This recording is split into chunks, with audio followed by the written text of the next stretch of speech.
Acrescentar mais alguma coisa? Eu vou acrescentar só duas coisas que você elencou. Primeiro, sobre a crítica que está sendo feita aí ao mundo moderno, que a defesa da tradição se dá construindo família. E uma coisa, você já chegou a falar disso a respeito de um vídeo, né? Sobre existem vários graus de conhecimento também. Então, assim, é lógico que, primeiramente, que essa onda de conservadores a favor da família, a favor do casamento e tudo mais, se dá por princípios errados, porque antes de qualquer coisa eles também veem o mundo já de uma maneira errada por causa de questões intelectuais. Então, é óbvio que a pessoa que fez esse comentário, ela não tem uma correta noção do que é tradição. Então, por isso que eles criam esse simulacro de tradição e querem passar essa tradição adiante.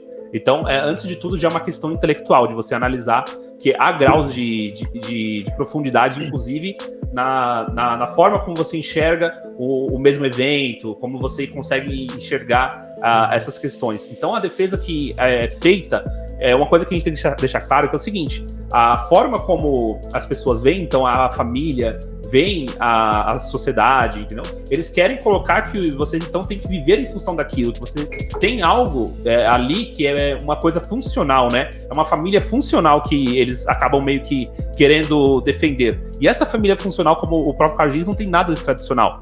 Então, não tem porquê, hoje, a gente ainda ter que discutir questões como essa defesa da família, entendeu? Questões ligadas a filhos, e, enfim, é uma coisa extremamente subversiva, que, inclusive, vem fazendo mal para o todo, né? E uma coisa que o Carlos também aponta para o todo, essa visão, sabe, da parte apenas. Você ficar apegando a parte, não entender que no mundo tradicional mesmo, tudo que o homem fazia era uma forma de se espiritualizar, né?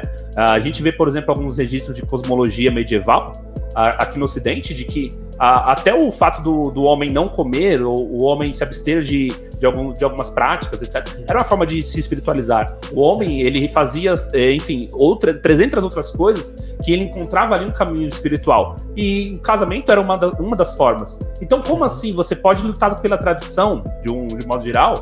Você pode fazer isso de ampla... enfim, tem uma série de maneiras que você pode entender isso.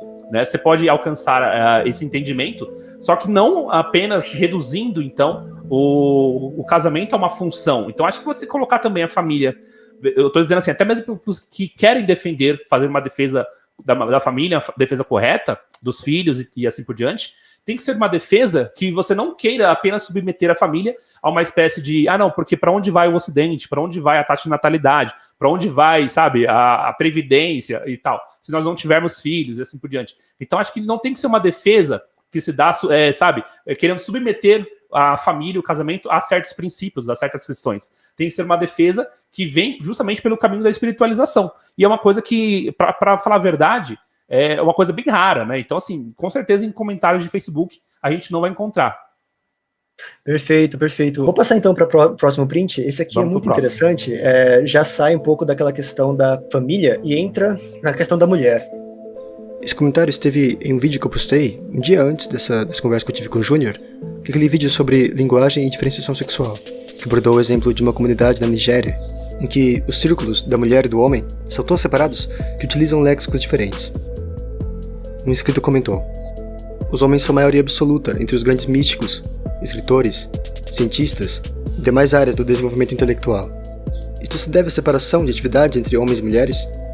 Se se permitisse as mulheres também se envolverem com essas áreas nobres desde os primórdios da humanidade, teríamos uma distribuição igualitária dos sexos entre os grandes artistas, cientistas, etc. Vou aproveitar que estou editando a conversa para reformular o meu comentário sobre isto, a fim de que eu não seja mal compreendido. O que se revela uma observação fria, honesta, e sobretudo se colocado à luz dos esquemas simbólicos das tradições e da metafísica dos sexos, é que, enquanto o homem é detentor do poder criativo ou produtivo, representado pelo simbolismo seminal, a mulher é detentora de um poder reprodutivo, representado pelo simbolismo da terra. É na semente masculina que está contida a ideia ou imagem. A ideia ou imagem jaz no sêmen que, como já vimos em um de nossos vídeos, é dito em muitas tradições ser proveniente do próprio cérebro do homem. Já a terra recebe, envolve, oculta esta semente, que então dentro deste reservatório de energia material que é a mulher, atrai para si todos os elementos necessários para se concretizar, isto é, para se dar forma na realidade. É da união do princípio da ideia com o princípio da matéria que a forma é gerada. É da união da ideia com a matéria que as coisas vêm ao mundo. Homem e mulher são a presença encarnada desses princípios metafísicos. Homem e mulher, portanto, não poderiam agir intelectualmente ou criativamente da mesma maneira. Em todas as áreas de atuação, a mulher sempre leva adiante, desenvolve algo que, se bem verificado, teve origem na cabeça de algum homem. Ela não instaura um novo programa, mas roda um programa programado por outrem. A mulher pode fazer ciência, ou seja, ela pode operar um método científico, da mesma forma como dirige um carro, por exemplo. Mas, até onde se pode verificar, a influência de mulheres nas grandes revoluções científicas, mais exatamente no âmbito fundamental da epistemologia, é praticamente nula. As descobertas feitas por mulheres na ciência são sempre descobertas preparadas por uma base epistemológica gerada por homens. E o mesmo com a música, por exemplo. Mulheres nunca foram privadas de instrumentos musicais. Aliás, é um mito e um argumento muito desonesto o de que os homens privaram as mulheres dos pincéis, dos cinzéis, das partituras, etc. Mulheres nunca foram privadas de formação musical. Pelo contrário, a música chegava a fazer parte do currículo de formação de mulheres da aristocracia, por exemplo. Contudo, não houve até hoje uma Bach, uma Mozart, uma Beethoven. Elas são exímias instrumentistas. Isto é um fato notório. Elas executam muito bem uma partitura escrita por um homem. Executam-na com talento, com intensidade, com coração. Executam-na de forma sublime. Mas é justamente isto, sua principal potência, e ao mesmo tempo seu limite. Quando ela cria, na verdade ela reproduz. Quando cria algo novo, o cria sobre um método gerado pelo homem. Não é coincidência, portanto, que a era da reprodutibilidade técnica da obra de arte é também a era da hegemonia do princípio feminino sobre o masculino, da reprodução sobre a criação. Não é verdade que ao longo da história as mulheres estiveram desprovidas dos meios técnicos de se expressarem artisticamente. Elas quase sempre tiveram os instrumentos de criação à mão, mas os utilizaram de um modo próprio, conforme sua essência. E isto é relevante também para entender os próprios movimentos feministas. E é também por isso que muitos autores que mencionamos aqui com certa frequência colocam sobre os ombros dos homens a responsabilidade pelo desastre que na modernidade vem ocorrendo no âmbito dos sexos. As mulheres mesmas não poderiam ter gerado o feminismo.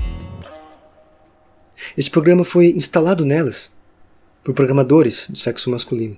Não, é isso mesmo. Inclusive, essa passagem, o que ele escreveu aí, está presente num livro de uma moça, né, uma senhora chamada Esther Vilar. Então, ele praticamente tirou as palavras dela e colocou aí, né? Ela costuma dizer que o universo é masculino, e tem um pouco a ver com o que o Bauhofen falou, né? A respeito dessa questão dos universos, que são masculinos e femininos. Porque as questões femininas, elas estão muito mais atreladas a outros princípios que se realizam e se materializam de uma outra forma, né? Então, assim, as potencialidades femininas são outras e as potencialidades masculinas são outras. E isso tem um pouco a ver com a questão do próprio homem encarar certas questões como desafio, sabe, perigo, ou seja, perigo no sentido de acerto e erro. Os homens costumam se arriscar mais, costumam querer também estar atrelados a funções que exijam mais, tanto questões físicas quanto intelectuais também. Então, por exemplo, no meu canal eu gravei recentemente 2 lives onde a gente fez uma espécie de arqueologia da filosofia e da literatura, e a gente vê o destaque, assim, ser 99% constituído por homens, porque a própria atividade intelectual, que é uma atividade muitas vezes da filosofia, né, uma coisa especulativa, ser uma coisa necessária, um rigor lógico que só era até então possível, né, organicamente falando, para os homens. Então não é uma coisa assim que aconteceu apenas por causa da sujeição, da submissão e até mesmo por causa do cerceamento do pensamento feminino. Uma coisa que é interessante também dizer, que as mulheres que se destacaram, e tiveram algumas que se destacaram, mulheres que também foram para a guerra, mulheres que também foram pro âmbito, enfim, da literatura, elas também operavam em certos princípios masculinos. Elas também tinham a mesma visão e elas faziam isso por estarem muitas vezes atrelados a homens.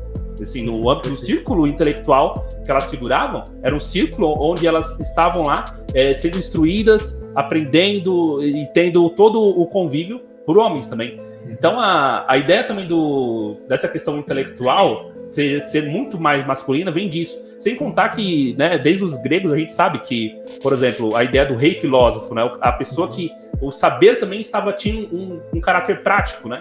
Então o saber masculino era muito mais organizado para as coisas públicas, né, para o aprendizado da vida, de como, encarar a sociedade de um modo geral. Então, e o saber feminino era um outro tipo de saber.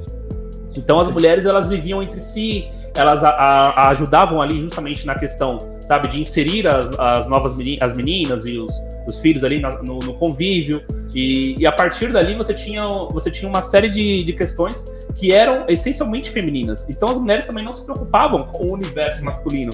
Então é uma coisa que nasceu delas, né? Uma coisa que é aquilo que o Carlos falou, é uma coisa que as mulheres, elas têm certas questões que são específicas delas, e os homens especificamente se realizam também como homens de uma outra maneira. Então essa ideia de que você querer igualitarismo, né, igualar as formas como homens e mulheres produziriam obras de arte, músicas e etc., é uma coisa totalmente absurda. Até porque, se a gente for analisar, na religião, pelo menos, eu vejo isso também na literatura, as mulheres, elas sempre tiveram um caráter muito mais místico do que doutrinário, do que estritamente filosófico, etc. Elas, por exemplo, tiveram um caráter muito mais místico, no sentido de trazer ali experiências muito mais atreladas a visitas do sagrado, à sua consciência, e por isso elas conseguiam transcrever e passar ensinamentos a respeito. E também na questão dos escritos, da literatura, elas sempre entenderam muito mais a poesia também, que é uma linguagem muito mais elaborada e subjetiva, dada justamente por mulheres, exatamente. Então, as coisas sempre foram totalmente diferentes, e é uma coisa que nós, enquanto sociedade, infelizmente, perdemos. Essa ideia de que as mulheres podem se realizar de uma forma diferente dos homens, e isso é bom porque os homens, eles conseguem focar no que eles vão fazer, e as mulheres vão focar no que elas deveriam fazer.